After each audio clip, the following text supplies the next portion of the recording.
عام طور پر میں مشورہ نہیں دیتا۔ میں اب اس سٹیج پہ پہنچ گیا ہوں جہاں پہ میں یہ سمجھتا ہوں کہ ہر کوئی خود سمجھدار ہے، اور جو بھی وہ فیصلہ کرتا ہے وہ سوچ سمجھ کر کرتا ہے۔ تو یہ خواہ مخواہ وہ جو ہم دوسروں کے لیے پریشان ہوتے رہتے ہیں کہ ایز ایف کہ اس کو جب تک میں نے نہ بتایا، وہ شریف آدمی یا وہ جو شریف خاتون ہے وہ اس کو سمجھ نہیں آنی کہ اس نے کیا کرنا ہے۔ لیکن بہرحال چونکہ آپ میرے بڑے اچھے آڈینس ہیں، آج آپ کو ایک مشورہ یا ایک چیز دیتا ہوں کہ اس پہ ذرا سوچئے گا۔ فوجی بن موجی میں خوش آمدید، میں ہوں آپ کا ہوسٹ میجر رضا۔ مشورہ میں اس لیے نہیں دیتا کہ مشورہ تو دور کی بات ہے، عام طور پر اگر کسی کے ساتھ تھوڑی دیر کے لیے گپ لگ جائے تو نتیجہ یہ نکلتا ہے کہ یا وہ استعفیٰ دے دیتا ہے، یا وہ جو کام کر رہا ہوتا ہے وہ چھوڑ دیتا ہے، یا سادہ الفاظ میں وہ تھوڑا سا باغی ہو جاتا ہے، اور بعد میں اس کے ابے، اس کی اماں، اس کے سارے جو چاہنے والے ہیں وہ پھر میرے پہ گولیاں چلاتے ہیں کہ دیکھ تو نے ایک اور بندے کو، ایک اور بچے کو، بچی کو خراب کر دیا۔ تو اینی ویز، آج میں آپ کی توجہ اس بات پہ دلانا چاہتا ہوں کہ دیکھیں جی، زندگی میں آپ کو چاہیے پہلی بات کہ یہ کلیئر کر لیں کہ یہ دنیا ایک جنگل ہے، اور میرے خیال میں اس میں جو سب سے بڑا جنگل ہے وہ انسانوں کا جنگل ہے۔ اور وہ میرا پھر ایک مشہور جو فلسفر ہے روم کا سینیکا، وہ کہتا تھا کہ دیکھو، غور کرو کہ یہ جو جانور ہیں انہوں نے بس طے کر لیا ہے، کسی نے گھاس کھانی ہے، کسی نے گوشت کھانا ہے، کسی نے کچھ اور کھانا ہے، اور بس وہ اسی پہ شاد ہو گیا۔ جو لباس اس نے کہا کہ دفعہ کرو، لباس نہیں چاہیے، یہ جو میری کھال ہے یہ میرا لباس ہے، اور وہ جانور اس میں راضی ہے۔ اسی طرح سینیکا یہ کہتا ہے کہ یہ بھی دیکھو کہ جب کبھی مثال کوئی ہرن جو ہیں وہ چر رہے ہیں، وہ گھاس کھا رہے ہیں، تو اگر کوئی چیتا یا کوئی شیر آ جائے تو وہ ہرن ڈر جاتا ہے، پھر بھاگتا ہے، پھر گھبراتا ہے۔ لیکن اس نے کہا کہ جیسے ہی وہ شیر چلا جاتا ہے اس کے بعد ہرن بھول جاتا ہے اس ڈر کو، اس خوف کو، اور وہ اسی طریقے سے دوبارہ اس موسم کو، اس گھاس کو، اس قدرت کو، اس زندگی کو انجوائے کرنا شروع کرے۔ اور پھر سینیکا یہ کہتا ہے کہ اس کو کمپیئر کرو انسان کے ساتھ۔ تو پہلی بات تو یہ ہے کہ تم یہ دیکھو کہ انسان اتنا بڑا کوئی بیسٹ نہیں ہے، کوئی اتنا بڑا وحشی جانور نہیں ہے، لیکن انسان کے کھانے کا اہتمام دیکھو کہ جی، مثالیں جو ہیں وہ انڈیا سے آ رہے ہیں، مطلب نمک جو ہے وہ پاکستان سے آ رہا ہے، مچھلی جو ہے وہ آئی ڈونٹ نو ناروے سے آ رہی ہے۔ انسان ایک کھانے کے لیے اتنا اہتمام کرتا ہے کہ پتہ نہیں جگہ جگہ سے کئی ملکوں سے چیزیں جمع کر کے تو صرف اس کا ایک ٹائم کا معمولی کھانا بنتا ہے۔ یہ بڑوں کے اہتمام کو چھوڑیے۔ دوسرا وہ یہ کہتا ہے کہ انسان کو یہ بھی دیکھیں کہ انسان پہ ایک خوف طاری ہوتا ہے۔ ایک خوف تو وہ ہوتا ہے کہ جو اس کو نظر آ رہا ہوتا ہے کہ یہ آگے ہونے والا ہے، لیکن ایک اس کے خیالی خوف ہیں کہ جن کے اندر وہ ڈرتا رہتا ہے، سہما رہتا ہے، اور ان کی تیاریاں کرتا رہتا ہے، تو ان کو وہ امیجنڈ فیئرز کہتا ہے۔ اور یہ باتیں سینیکا 2000 سال پہلے لکھا ہے۔ تو بہرحال اگر آپ اس سارے فلسفے کو سامنے رکھیں تو جو میرا آپ کو ایک مشورہ تھا، یا آپ کہیں کہ جو میں چاہتا ہوں کہ آپ تھوڑا سا سوچیں، تو میرے خیال میں آپ کو اپنے آپ کو ایک شکاری کی طرح سمجھنا چاہیے۔ وہ کل میں نے کس اپلوڈ کی تھی کہ جس میں میں نے بتایا کہ کس طریقے سے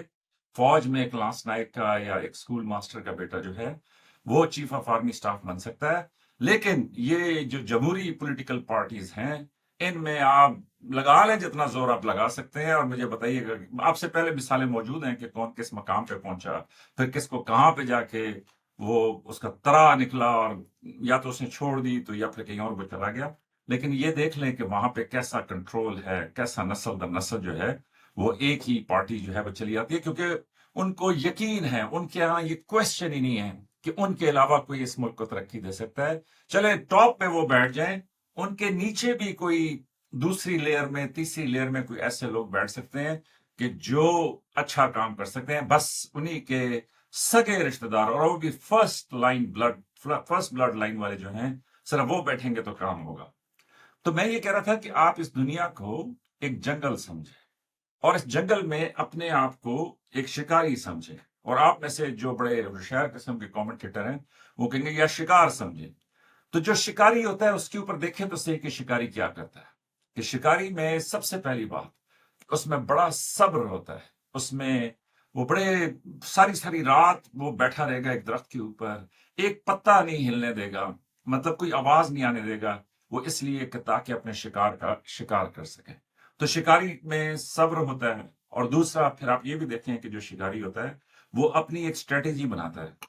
ایک ترتیب دیتا ہے کہ میں نے کیسے, کہاں پہ کیا کرنا ہے, کیا جا کے میں نے دکھانا ہے, اور کیا میں نے جو ہے وہ اچیو کرنا ہے. اور پھر یہ دیکھیں کہ شکاری اپنی بنیادی ضروریات کو لازماً پورا کرتا ہے, کیونکہ اگر اس کے پاس پانی نہیں ہے, خوراک نہیں ہے, ہتھیار نہیں ہے, کور نہیں ہے, مطلب کہ وہ اپنے آپ کو رات کو, ٹھنڈی رات کو باہر بٹھائے گا. پھر انتظار کرنے کا سب کہ وہ اپنے شکار کے لیے انتظار کرتا ہے. اور پھر یہ کہ اس کا ہنر بھی ہے کہ وہ اپنی تیاری کرتا ہے, اپنے آپ کو سکل سکھاتا ہے, اپنی مطلب فزیکل سٹیمنا کو بڑھاتا ہے, اپنی فائرنگ سکل کو بڑھاتا ہے, یا جو بھی جس چیز سے بھی وہ شکار کرتا ہے. اور پھر یہ بھی ہے کہ اس نے اپنے کچھ اصول بھی رکھے ہیں کہ جن کی بنیاد کے اوپر وہ اپنے شکار کو وہ کرتا ہے. تو اس کو کہتے ہیں ہنٹرز مینٹالٹی. تو میں یہ سمجھ, اور ہاں آخری بات کہ شکاری جو ہے وہ سینئر شکاریوں سے سیکھتا بھی ہے. تو ہنٹر مینٹالٹی یہ ہے کہ آپ جب روزانہ اسکول جائیں, کالج جائیں, یونیورسٹی جائیں, جاب پہ جائیں, گھر میں جو بھی آپ کام کر رہے ہیں, تو میری نظر میں آپ کو ہنٹر مینٹالٹی رکھنی چاہیے. ہوتا یہ ہے کہ ہم کیریڈ اوے ہو جاتے ہیں اپنی اپنی دنیا میں, اپنی اپنی باتوں میں, اپنے اپنے جو چھوٹے چھوٹے ہمیں چیزیں پسند ہیں ان میں, اور اس میں ہم بھول جاتے ہیں کہ یہ دنیا ایک جنگل ہے. اور پھر جب آپ کے ساتھ کچھ ہوتا ہے تو پھر آپ ایسے چونکتے ہیں کہ جیسے جو ہے نا, یہ کسی نے مجھے بتایا ہی نہیں تھا, جس طرح وہ ہرن چونک جاتا ہے کہ جب وہ چیتا جو ہے وہ اس کو گھاس کھاتے ہوئے آ کے پکڑ لیتا ہے. تو میں یہ تو نہیں کہہ رہا کہ کوئی آپ مار دھاڑ کریں, لیکن میں یہ ضرور کہوں گا کہ آپ چکرنا تو نہیں. آپ دیکھیں تو صحیح کہ آپ کے ارد گرد کیا ہو رہا ہے. کتنا ٹائم ہم نے ان بحثوں میں گزار دیا کہ نہیں جی یہ والی پارٹی, نہیں جی وہ والی پارٹی ہے وہ. آخر میں آپ یہی نتیجہ نکالیں گے کہ وہ جو میں نے اگلے دن میں مثال دی تھی کہ وہ جو چوکیدار ہوتا ہے نا کہ مارکیٹوں کے باہر, گلی محلوں میں, پرانے گلی محلوں کے اندر, تو اس میں وہ بڑی زبردست آواز رات کو لگایا کرتا تھا, اسپیشلی سردیوں کی رات میں جب وہ اپنا ٹین ڈبہ بجاتا تھا,